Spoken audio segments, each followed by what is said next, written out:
ओम श्री गुरु सत्ताई नमः। सभी को प्रणाम। भगवान के कई नामों में एक नाम भक्त वत्सल भी है। वत्सल शब्द वत्स से बना है, जिसका अर्थ होता है बछड़ा। एक गाय अपने बछड़े पर अपना सर्वस्व, अपना संपूर्ण प्रेम उड़ेल देती है। वैसे ही भगवान भी भक्तों पर अपना संपूर्ण प्रेम उड़ेल देते हैं। इसीलिए भगवान को भक्त वत्सल कहा गया है।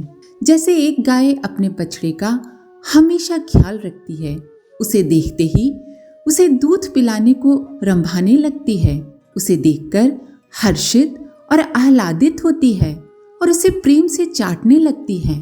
वैसे ही भक्त भी भगवान के लिए उस बछड़े की तरह है, जिसे देखकर भगवान आह्लादित, आनंदित और प्रेम से भर उठते हैं। जैसे गाय से अपने बछड़े का दुख देखा नहीं जाता, वैसे ही भगवान से भी अपने भक्त रूपी बछड़े का दुख देखा नहीं जाता।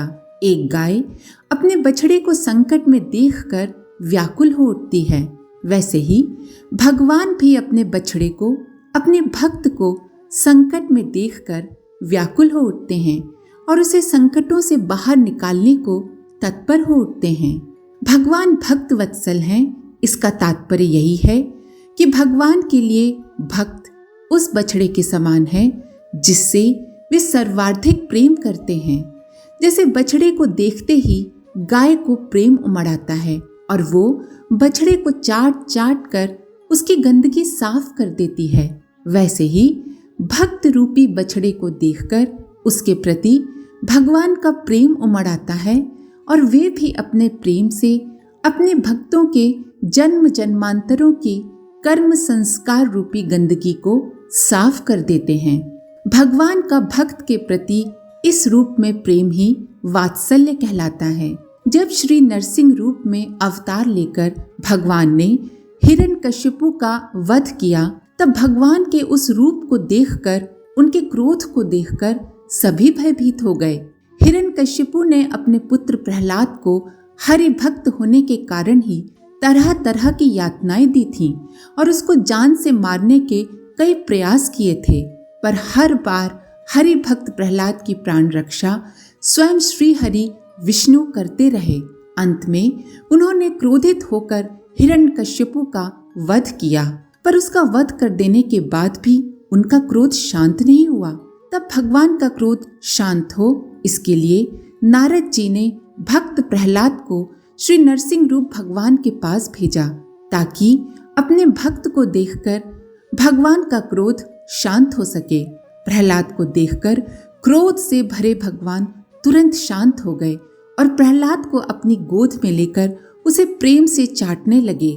यही भगवान का भक्त वत्सल रूप है, जो भक्तों पर कृपा करता और स्नेह रखता हो, जो भक्तों से असीम प्रेम करता हो, जो स्वयं से भी अधिक भक्तों से प्रेम करता हो, जो हर प्रकार से भक्त की रक्षा और देखभाल करता हो, जो भक्तों का योग क्षेम स्वयं वहन करता हो, अर्थात भक्तों के अभावों की पूर्ति करता हो और भक्त के पास जो है उसकी रक्षा करता हो, उसे ही भक्त वत्सल कहा जाता है।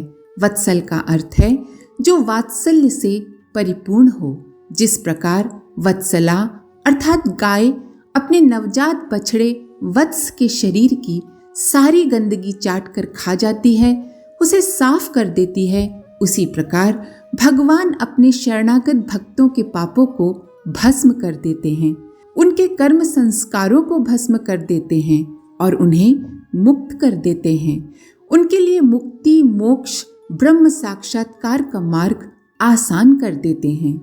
जो भक्तों के प्रति प्रेम पूर्ण और स्नेही हैं, जो उनकी देखभाल करते हैं, वे ही भक्त वत्सल हैं, वे ही भगवान हैं। भक्त वत्सल भगवान की भक्तों पर कृपा, अनुग्रह, प्रेम, स्नेह बरसाने की अनेक कथाएं शास्त्रों में वर्णित हैं। एक कथा के अनुसार गजेंद्र नाम का एक हाथी जो हरि भक्त था, एक दिन एक धूप भरी दोपहरी में अपनी प्यास बुझाने के लिए एक नदी में उतरा। तभी एक मगरमच्छ ने उसके पैर अपने मुख से पकड़ लिए। गजेंद्र ने अपने को छुड़ाने का बड़ा प्रयास किया, पर वो असफल रहा। तब अंत में गजेंद्र ने स्वयं को मगरमच्छ से बचाने के लिए भगवान श्री हरि विष्णु से प्रार्थना की। अपने भक्त की पुकार सुनकर भगवान शीघ्र ही वहां पहुंच गए और सुदर्शन चक्र से मगरमच्छ का सिर काट दिया। इस प्रकार उन्होंने गजेंद्र की प्राण रक्षा करने के साथ साथ उसे मोक्ष भी प्रदान किया। भगवान तो ऐसे परम भक्त वत्सल हैं कि वे भक्त की प्रतिज्ञा को पूरी करने के लिए स्वयं अपनी प्रतिज्ञा भूल बैठते हैं। भक्त के लिए वे अपने बनाए नियम तोड़ देते हैं। महाभारत की कथा के अनुसार भगवान कृष्ण ने कौरवों और पांडवों के बीच युद्ध में स्वयं हथियार नहीं उठाने की प्रतिज्ञा की थी, पर भीष्म पितामह ने प्रतिज्ञा की कि वे श्री कृष्ण को हथियार उठाने पर मजबूर कर देंगे।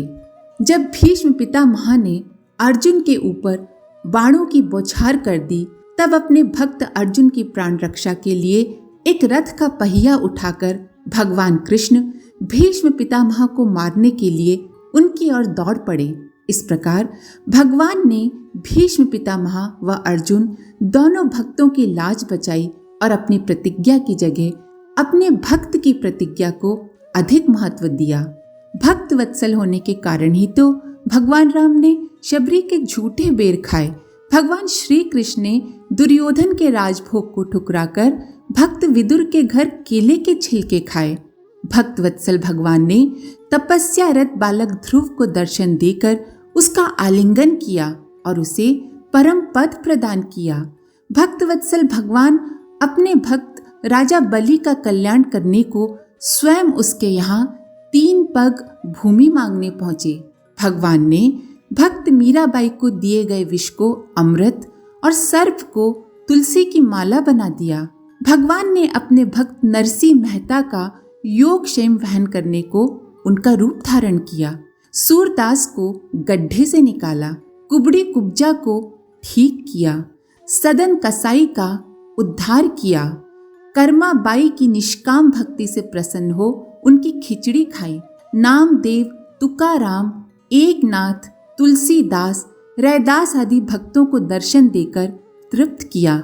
यदि हमें भी भक्त वत्सल भगवान के प्रेम, स्नेह, अनुग्रह और कृपा को पाना है तो हमें पहले सच्चा भक्त होना होगा, क्योंकि सच्चा भक्त ही भगवान का प्रेम, अनुग्रह पाने का अधिकारी हो सकता है। सच्चा भक्त होने का अर्थ होता है छल कपट छोड़कर पूर्ण रूपेण भगवान का हो जाना, भगवान की शरण में आ जाना, सारे तर्क वितर्क, लोभ मोह, अहंकार को छोड़कर एकमात्र अपने आराध्य अपने भगवान को ही अपना सर्वस्व मान लेना, भगवान को ही अपना परम हितैषी मानना, भगवान को ही अपना रक्षक मानना, दूसरों का आश्रय छोड़कर एकमात्र प्रभु का आश्रय ग्रहण करना, अपने कर्तव्य कर्म को भगवान की पूजा मानकर पूजा के भाव से करना, हर कर्म को ईश्वर के लिए ही मानकर करना,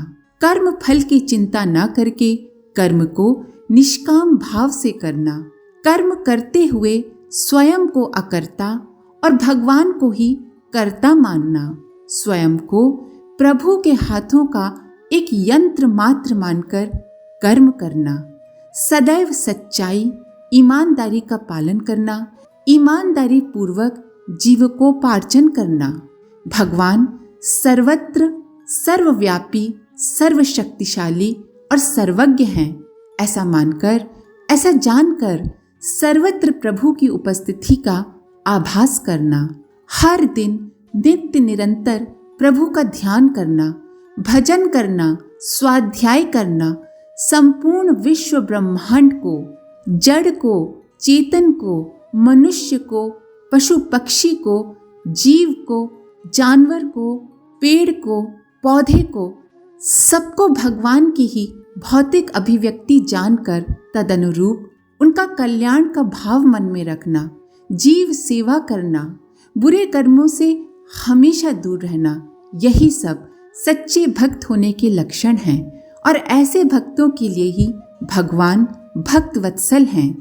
इस संदर्भ में युग ऋषि परम पूज्य गुरुदेव ने ठीक ही कहा है कि परमेश्वर का प्यार केवल सदाचारी, निरहंकारी, निर्दोष, निश्चल, निर्मल और कर्तव्य परायण लोगों के लिए ही सुरक्षित है।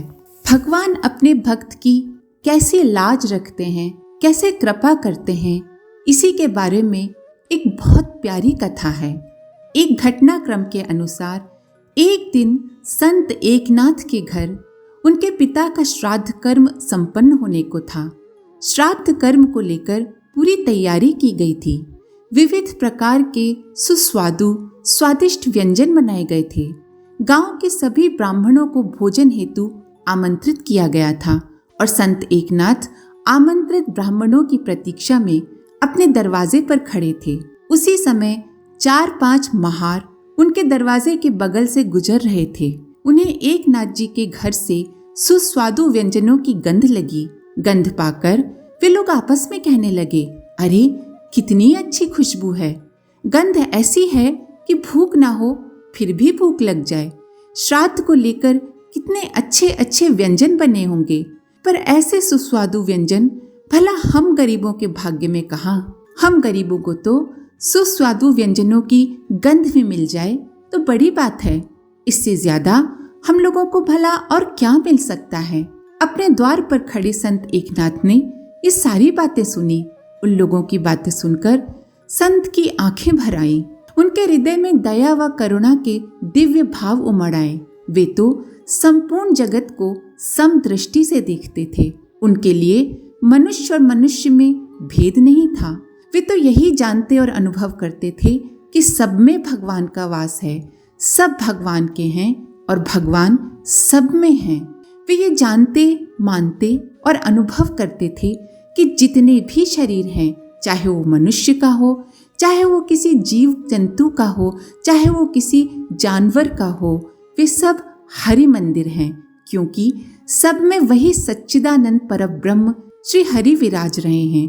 अतः उन्होंने तुरंत उन महारों को अपने घर बुलाकर बड़े प्रेम व आदर के साथ बिठाया और अपनी धर्मपरायणा पत्नी गिरिजाबाई से कहा कि सारा श्राद्धीय अन्न व सुस्वादु व्यंजन इन्हें खिला दो।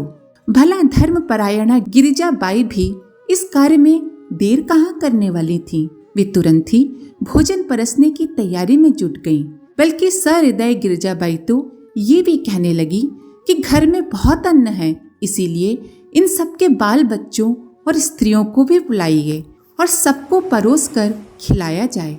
भगवान तो सर्वत्र हैं, सभी प्राणियों में हैं, इसीलिए आज इन्हें सुस्वादु व्यंजन खिलाकर तृप्त करने का बड़ा ही दिव्य अवसर है। संत एकनाथ ने उन सबके लिए गिरिजाबाई के प्रेम को देखते हुए सबके बाल बच्चों व स्त्रियों को भी अपने घर बुलवा लिया। सबको बड़े आदर से बिठाया गया। विविध प्रकार के व्यंजन परोसे गए। पति पत्नी दोनों ने बड़े प्रेम से सबको खिलाया और ब्राह्मणों के लिए जो अक्षत पुष्प चंदन रखे गए थे वे भी उन्हें अर्पित किए और उनका सत्कार किया। उन्हें खाते देख पति पत्नी दोनों ये अनुभव कर रहे थे कि इन लोगों के रूप में साक्षात श्री हरि ही भोग ग्रहण कर रहे हैं, और ऐसा अनुभव कर वे दोनों बड़े आह्लादित और हृदय से आनंदित हो रहे थे। पति पत्नी के ऐसे प्रेम को देखकर वे सभी लोग आनंद से भोजन ग्रहण कर रहे थे। भोजन के पश्चात उन सबको पति पत्नी ने पान व कुछ पैसे देकर विदा किया और तत्पश्चात गिरिजाबाई ने घर आंगन को धोकर स्वच्छ किया, सभी बर्तनों को साफ किया और सारी सामग्री फिर से जुटाकर आमंत्रित ब्राह्मणों को खिलाने को फिर से रसोई तैयार की। अपने पितरों के श्राद्ध तर्पण के अवसर पर संत एकनाथ व उनकी पत्नी गिरिजाबाई ने बड़े प्रेम से ब्राह्मणों को खिलाने के लिए कई प्रकार के व्यंजन तैयार किए थे, पर ब्राह्मणों से पूर्व उन व्यंजनों को महारों गरीबों को परोस दिए जाने के कारण सभी ब्राह्मण नाराज हो गए और एकनाथ जी के यहाँ खाने से इनकार कर दिया।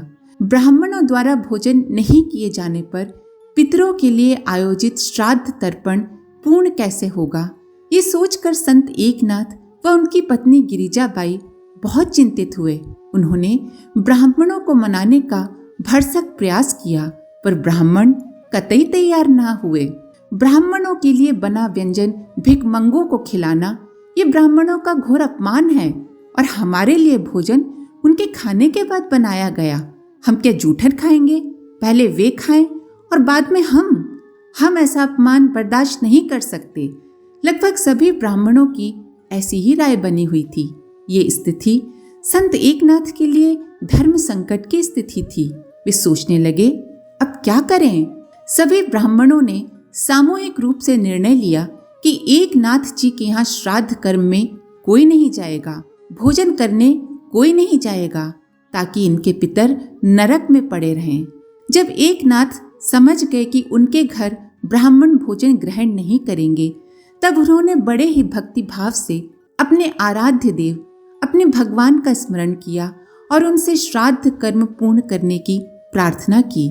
उन्होंने ईश्वरीय प्रेरणा से अपने पितरों का आवाहन किया ताकि वे स्वयं पधार कर ब्राह्मणों के लिए बनाया गया भोजन ग्रहण कर सकें। संत एकनाथ जी ने अपने आत्मशक्ति से अपने पितरों के साथ साथ जो ब्राह्मण उनके घर नहीं आ रहे थे, उनके पितरों का भी आवाहन किया। आश्चर्य की बात यह हुई कि उनके आवाहन से सभी पितर प्रकट हो गए। गांव के ब्राह्मणों के पितरों की पंक्ति भी उनके घर में भोजन करने को बैठी। एकनाथ जी ने सबको नमन वंदन किया। हस्त प्रक्षालन आचमन करे जाने वाले श्लोकों से एकनाथ जी का आंगन गूंज उठा। सभी एकनाथ जी के घर से आ रही आवाज को सुनकर चौंक पड़े। लोगों ने दरवाजे की दरार से भीतर देखा तो दंग रह गए। अंदर तो पितरों की लंबी पंक्ति लगी थी और सभी भोजन कर रहे थे। जब ब्राह्मणों ने ध्यान से देखा तो पता चला, अरे ये क्या? ये तो मेरे दादा परदादा पितामह हैं जो यहाँ भोजन कर रहे हैं। ये सभी तो मर चुके हैं, फिर वे कैसे प्रकट होकर भोजन कर रहे हैं? गांव के सभी ब्राह्मण देखते ही रह गए। वे सभी एकनाथ जी के समक्ष हाथ जोड़ क्षमा मांगते हुए बोले, महाराज, हमने आपको पहचाना नहीं, हमें माफ कर दीजिए।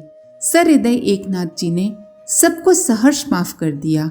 सचमुच यदि हृदय में सच्ची भक्ति हो, परमात्मा के लिए प्रेम हो, मन निर्मल हो, तो स्मरण करने मात्र से देवता प्रकट हो सकते हैं और आवाहन करने से पितर भी एकनाथ जैसे साधक भक्त संत के समक्ष प्रकट हो सकते हैं। आज के लिए इतना ही। अपने विचार कमेंट बॉक्स में जरूर लिखें। आप सभी का धन्यवाद। ओम शांति। हमारे YouTube चैनल को सब्सक्राइब करें और बेल आइकन को दबाकर ऑल पर क्लिक करें ताकि आने वाले सभी वीडियोस की नोटिफिकेशन आपको मिलती रहे।